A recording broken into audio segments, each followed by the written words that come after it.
Welcome in, everyone, to another edition of Week in the Tackle. No Tom Rennie. He's somewhere wearing SP 457, trying to figure out, does he watch a West Ham game? Does he have another pina colada? He made the right choice. He did neither, and he went and just got blackout drunk at the bar. I joke, I kid, I may be telling the truth. He may be having a cheeky pint somewhere. But I'm Brian Dunseth alongside Sorry Tim Horsey today. It's just us two as that guy's on vacation. I just got back from vacation, and now we're heading into a midweek Champions League action, and then Europa League conversation, a little Conference League, and the ups and downs of what it looks like in Major League Soccer. Hope you guys are doing fantastic. As always, please like, please subscribe, and please leave a comment. And if you ever come across your friend's either Spotify or YouTube account, feel free to just wander on over to Week in the Tackle, press follow, press love, maybe send us a 5-star review at any point. Tim, great to see you, my man. You're looking sharp. You look like your head has been coiffed and shaped in the correct way.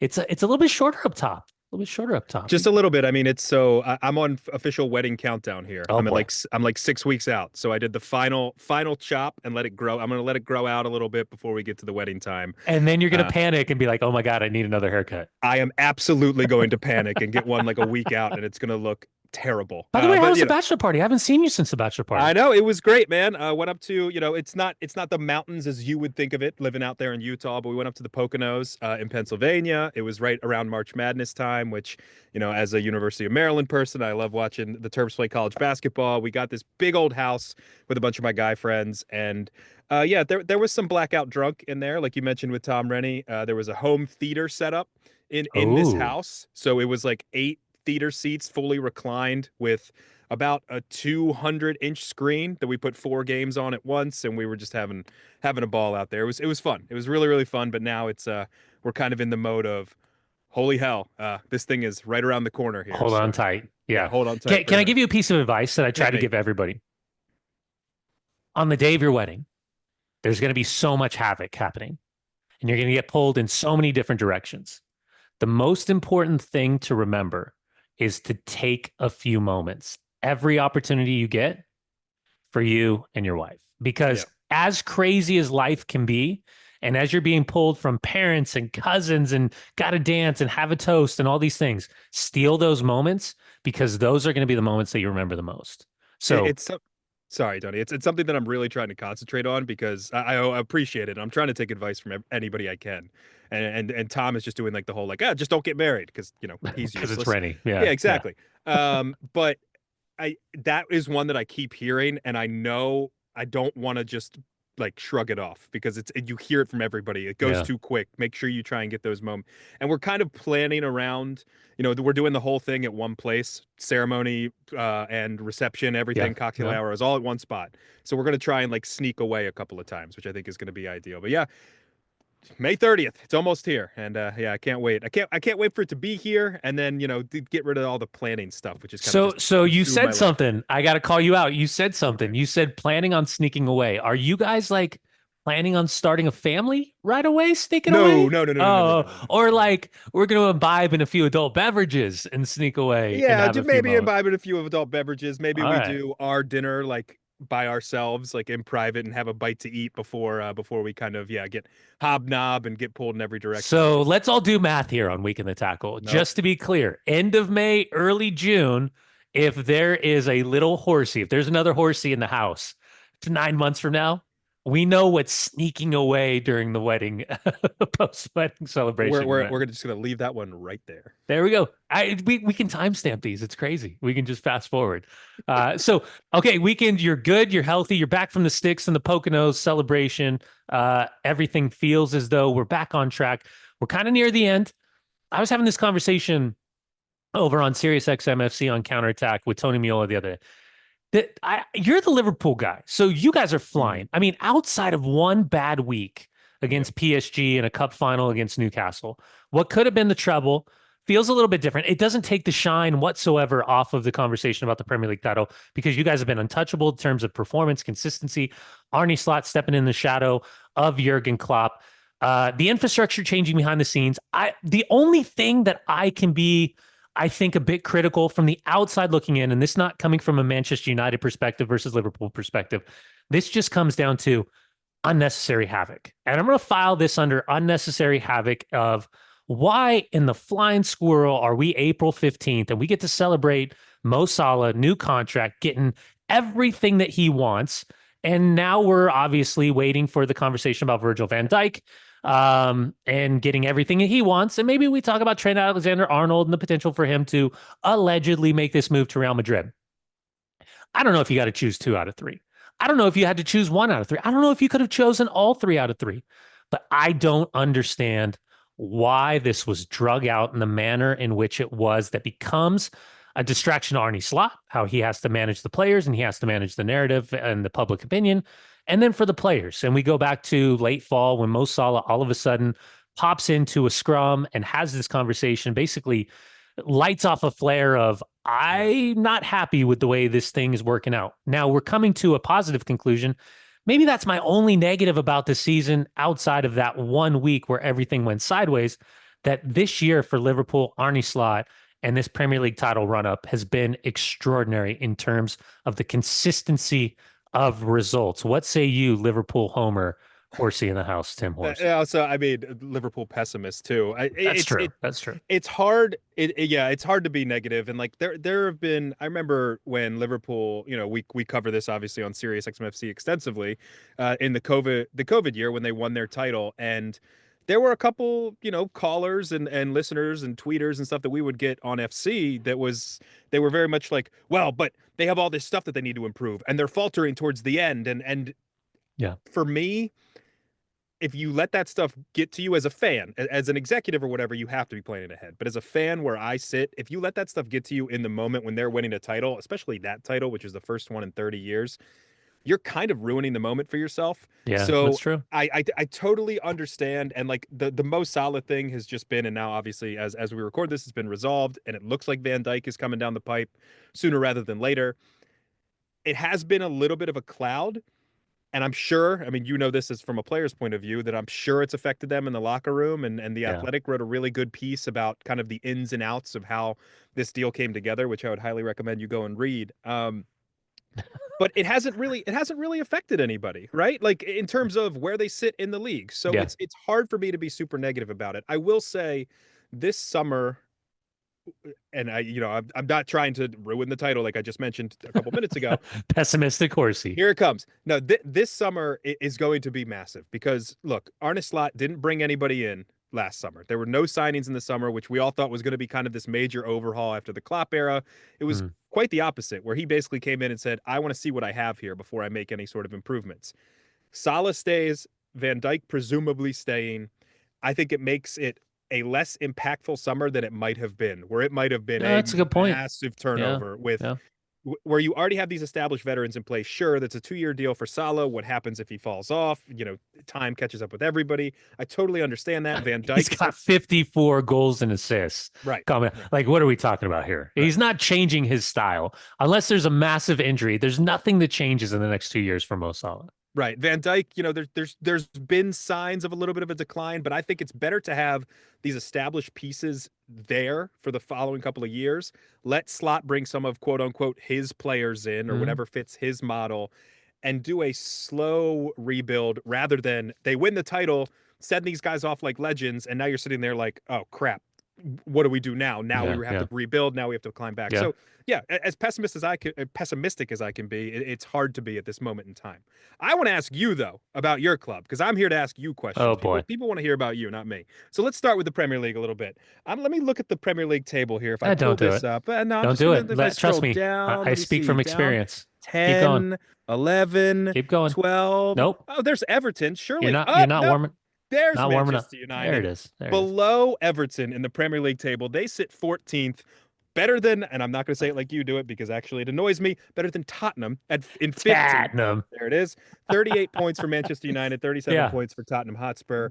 Dunny, you can keep the Man United shades on. You can take them off, however you want to approach this. Who's in a worse state right now? Tottenham Hotspur or Manchester United?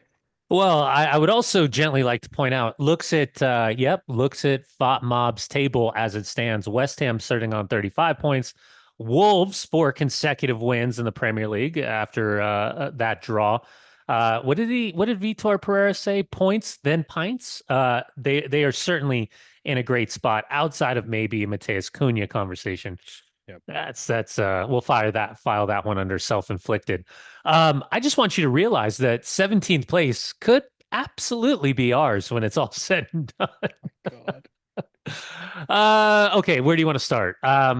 Listen, the game at the weekend against Newcastle, I just want to say this publicly, because we've talked about it on a few different occasions. For me, that midfield of Tonali, Bruno Guimaraes, and Joe Linton is the most frightening midfield three in the Premier League. And I say that with all due respect because those are just sons of bitches. Like those guys, I don't even know if I have to say sorry, Tim, for that one. Those guys, when you talk about their player profile, their mentality, their intelligence, their fit, like the Dunsethery, the dark arts, like getting stuck in that like me versus you, like I'm gonna eat your lunch. Like those guys, those three in particular, if you're Newcastle United fans, you got to think like those guys represent us. Like they play for the crest. Like we can go all in on the field, off the field, but like think about it for a second. Tonali, they pay the 50 million for him. He goes under the ban. He comes out of the ban. He's flying. How important he is. Bruno Guimaraes is hands down. You could take him and the way that he plays, and you can pop him into any team, and he doesn't look out of place. I don't know if that, and again, I don't want to get caught up in the world class conversation, but Bruno Guimaraes is one of those guys that you can drop anywhere, and you're like, yeah, he's spectacular. And then Joe Linton, and like, let's give some flowers to Joe Linton for a second, because if you think about when he came to Newcastle, he was this kind of like failed number 9 project. Callum Wilson comes in, Alexander Isak comes in, Joe Linton drops in the midfield. And when you like watch him and like getting stuck in and like, rah, and like all of that, like, how do you not look at that guy and be like, I would love that guy on my team? Like I don't know if I like him. I can't stand him when he plays, but like he's got something like celebratory tackles over the end line and like everything that he was in the cup final. That Newcastle team was heads and shoulders above whatever that Manchester United group was thrown out.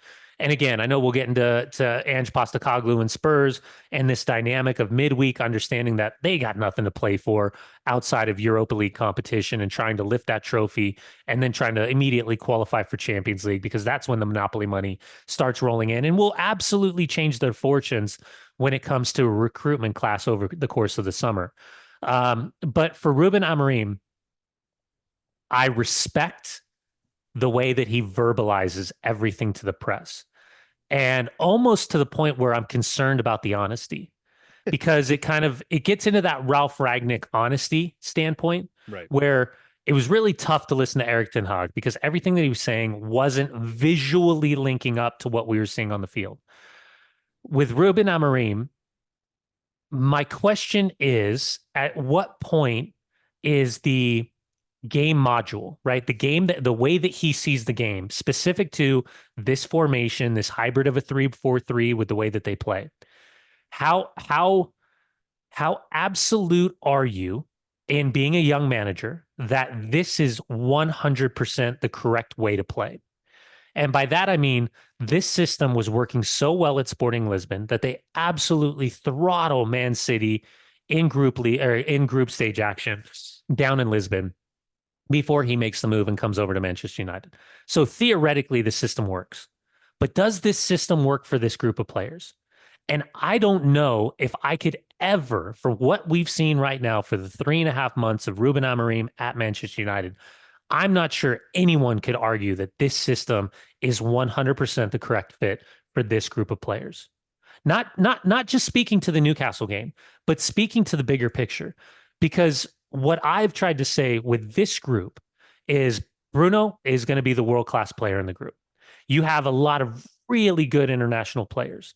And as we walk the line through each individual player, you think about for Ralph Ragnick, Anthony Elanga was like the bright spot, right? He was like the one player in that system flying. They go into the summer, they change direction, they bring in Eric Ten Hag, they sell him to Nottingham Forest. He comes back to haunt United a couple of weeks ago. Under Eric Ten Hag, Garnacho in particular was the player that was absolutely flying. Then you change the system. It's Amad Diallo who is absolutely flying. Kobe Mainu, absolutely flying. Then they go down with injury. It's a transition team. So, however you want to talk about the game model, the formation with the ball, without the ball, the back press, the overlapping, the inverting movement, all of these things. The reality is, for me, you're talking about international players that are continuously struggling to figure out how to apply the model versus the opponent. And at the end of the day, where we're seeing a majority of these goals, we're seeing them in transition moments. Yeah. And I don't think that's anything different than what we've seen. Going through a January window where Dorgu is the only player that comes in that fits that left-hand side. You've got injuries. I still think Lisandro Martinez is the most important piece across that back line in terms of leadership, communication, stature, and kind of that feel-good factor of having a presence alongside of him. But it's been a constant rotation of guys that, again, I mean, outside of Bruno, and maybe you say Ugarte, maybe, but then Casemiro's playing a lot of minutes. Outside of Bruno, who's the absolute in this starting 11?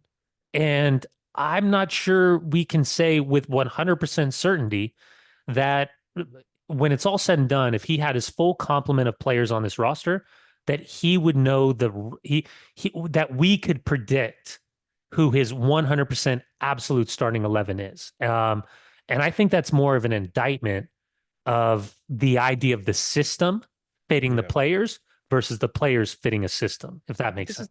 This is the argument that we've had. I know you and Tom have done this a million times on this show. You've done it on Sirius XM. I know Tom gets into it with, Danny Higginbottom, Manchester United fan. There's his new nickname, Danny United. There he is. I'm sure he'll love that. Love you. But get into the process of like, oh, well, when he gets his players.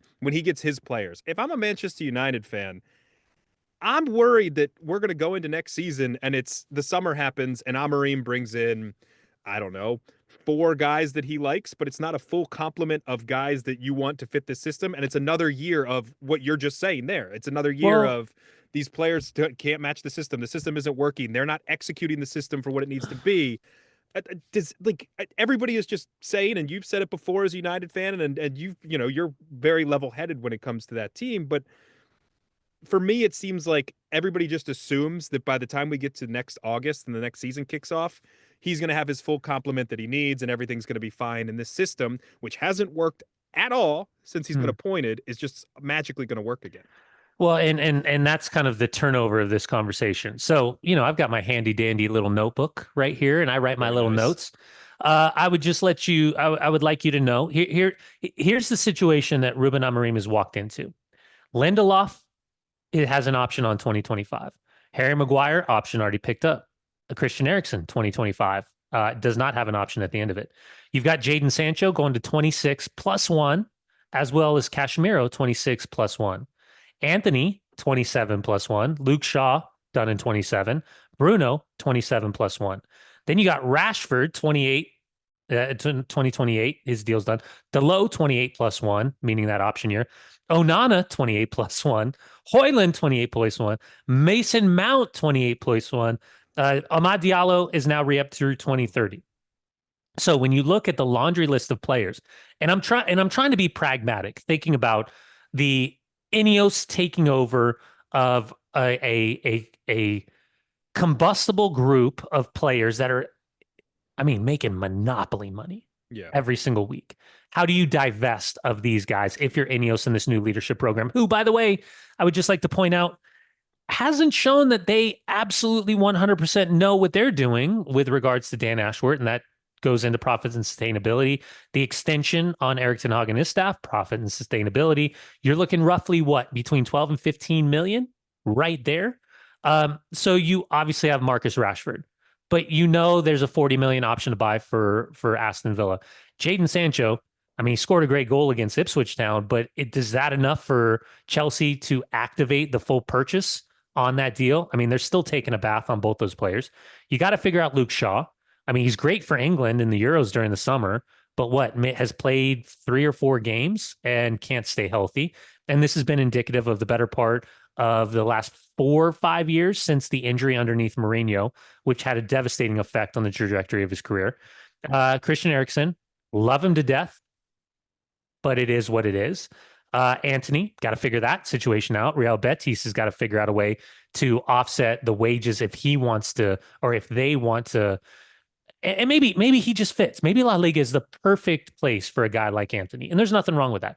But you got Casemiro, you got Lindelof, all the talk about Garnacho, which infuriated me to death. But if you capitalize him, what, 75, 80 million that you could put towards profit and sustainability? The Mason Mount situation, and then Malacia going over to PSV. It's a lot of issues. So this whole conversation about who we're bringing in, who we, Manchester United conversation, is bringing in, has to be completely offset by the teeter-totter swinging the other way, being like, hold on, guys, we got to get a lot of these players out. But we can't get too many players out because we've got multiple competitions, but we got to get a lot of players out if we are going to financially be able to bring these players in. So my handy dandy notebook of explainer of what we need is always available right off the left side of my computer. I was gonna say it's always on the back pocket for Brian Dunson. He has to Unfortunately. defend Manchester United. Speaking of a team you don't like defending, a team that you love making fun of, and Oh, I that's won't say not it like you do. nice. We're gonna go down just one more spot in the table to Tottenham. 15th, a 17th Premier League loss for Tottenham this weekend at the hands of Wolves, who you mentioned earlier. We'll get to our overarching Yeah. question of who's got it worse right now, United or Tottenham. But Dunny, I mean, what the hell is going on at Tottenham Hotspur? So just so everyone knows the Tatnam conversation, why I do it that way is because one time we had a caller on Sirius XM and he kept continuously saying Tatnam. And so with Gabe, who used to be a part of our channel on Sirius XM, who is one of the best players we've seen in Survivor for a long, long time last year, and Headley out in Detroit. I've been battered by these two. I brought this onto myself. I created This is completely your fault. this is my fault. This is my fault. 100% your fault. So what I do for those that don't know, for being a part of the channel for the better part of like 11 years, and that's how I met Rennie, and that's how I had this conversation with Rennie kind of pre-COVID, kind of COVID times about us getting together because we did this thing where we generated this FIFA team and we did this draft, and Rennie and I had this connectivity. That was the origination of us starting Week in the Tackle, and we brought in Horsey to just really piss him off and give him extra words and be like, Horsey, sorry, Tim. Just had to get that in. One. There we had to get in. But this was a part of it. So what I've done over the years is I've become friends with a lot of the listeners. And, I end up sending them messages. Here's my number, whatever. I put together a group chat and I called it the Tatnam Lunacy group chat because those two knuckleheads go from, I've seen some highs and lows, but these two knuckleheads, Gabe and Headley, will go from 3 points to fire that. It's great. And it literally whoosh, swinging back and forth. And I just poke the bear and I just have fun. Yeah. And it's brilliant. It's so, like, I'll throw a tweet out there and it comes back and it's always like tit for tat, but it's great. But here's the thing. I'm trying to figure out now at this point of the season, if you would have asked me 3 weeks ago, does Daniel Levy make a move and sack Ange Postecoglou? 3 weeks ago, I was adamant. I said, there's no chance in the world you sack Big Ange. Yeah. Because of the injuries that they've suffered this season, you can't. You can't. I understand at the end of last season, things didn't end well. I know the first 10 games of the season, we all kind of fell in love. But we also, there's a weird nuance to this conversation. And I think it has to do with, and you can speak to this because of Jurgen Klopp. And then sure. I think you can speak to it now because of Arne Slot. Although Arne Slot's not as maybe like open from a political standpoint, from like a right and a wrong. He's more just like, I'm going to manage the team. I'm going to manage the group. This is what we're thinking. He's more soccer, football focused. But there was something about this tribalism of naming a manager. And we've talked about this with Erik ten Hag, for example, that you want to be inspired, right? You want to have a manager that represents the club, that like kisses the badge, that is like all in, that continues to like drive your club forward and isn't afraid to speak up, not only in behalf of the players, but on the clubs, but is also is willing and able to speak up on the idea of the good versus the bad, the right versus the wrong, what the tribalism of sport is and how you represent the club. And I think that's Yeah. what Big Ange Postecoglou was for the first 10 or 15 games of the season 2023, 2024. Um, and we knew that there was going to be some ups and downs. And we understood that from a commercial aspect, the gargantuan commercial stadium influx of money was then going to be used by Daniel Levy to strengthen the squad. And we saw a couple players come, Brendan Johnson come in and Matters come in and Solanke come in and the departure of Harry Kane and all these things. Like it was a weird time for Tottenham. But when I've watched the last 3 weeks, and specific to, and I do think Big Ange is a manipulator of the media into his favor, and I mean that, and I say that in a very positive manner. Um, he's not here to bull. Sorry, Tim. He's not here for the riffraff. He's not here to get sucked into these narratives that the media creates. He's here about his football. So I Yeah. think there's moments in which he stabs back, and I think he sends messages, and I think he clarifies certain things, and I think he really does a good job of dumbing it down. And I thought that his conversation about like, "Ooh, gotcha, I'm filming you. Look at the clout." Like I thought that was brilliant. I thought he was phenomenal in what he brought up. But I also think that he maybe intentionally, but some more often than not unintentionally puts himself in a situation where down the line he's hurting himself. And specific to I always win trophies in my third season, mate. Like it's a fact. Try Like second. Try second season. sorry, second season, mate. It's a fact. And you're like, well, you're not winning the Premier League. You've got opportunities in both cups. And Europa League, you should have an opportunity to win the Europa League because literally the size and scope of Tottenham Hotspur is for the 99% larger than any of the clubs that you're going to face in Europa League action. So all of these things are fine. But when you start going over and acknowledging the fans and you're taking it on the chin, and there's lines crossed where it's not about football, it's about, taking shots about, a person's body, taking shots about, their knowledge of the infrastructure of the game and all these things. And then fast forward a week or two later, you don't know what you're doing. And all of a sudden he brings in Papa Sarr. Papa Sarr scores a goal and he gets caught kind of like cupping his ears and like, who doesn't know what they're doing? And then the VAR and that kind of, that steamrolls into something and he tries to downplay it at his best. But then in the last maybe 10 days specific, where he knows, and he's known for a while, that the narrative and the pendulum has swung against him to where every reporter covering Tottenham is just waiting for the news of Yeah. Big Ange Postecoglou being sacked.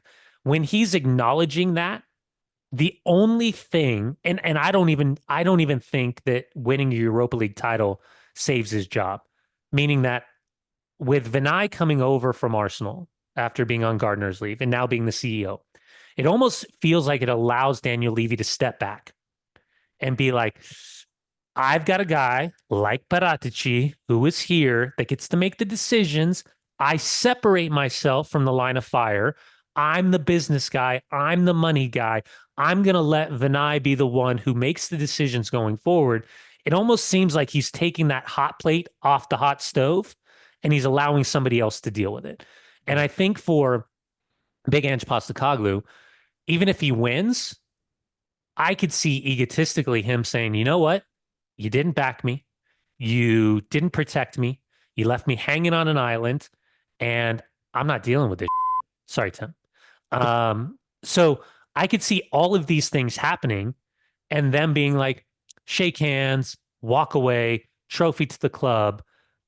Because with the way, and we know this, with the way the media and the punditry is surrounding Premier League and the size and the scope and the focus of Premier League, I'm not like, I don't know how Big Ange gets back to the way he was in the beginning when he got there, when he was, it felt like there was just this momentum behind the club, and there was finally the departure of Harry Kane, and they were going to move on, and they were going to be healthy and solvent, and they were going to Yep. invest, and all these things were going to be great, and trophies were on, in the future.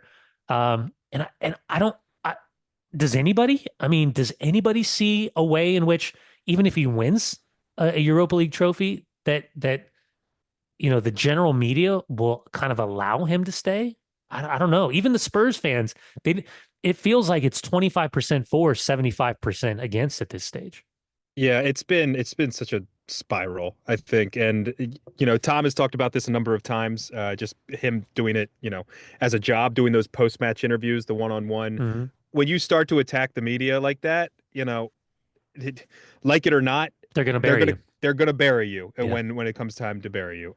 We got a couple more things here. We didn't really answer the question: Man United or Tottenham? I'm just gonna say Ange Postecoglou. It seems like he's in the worst spot out of everybody and everything involved. I would say, unless you disagree or you want to add anything more to that, Dunny.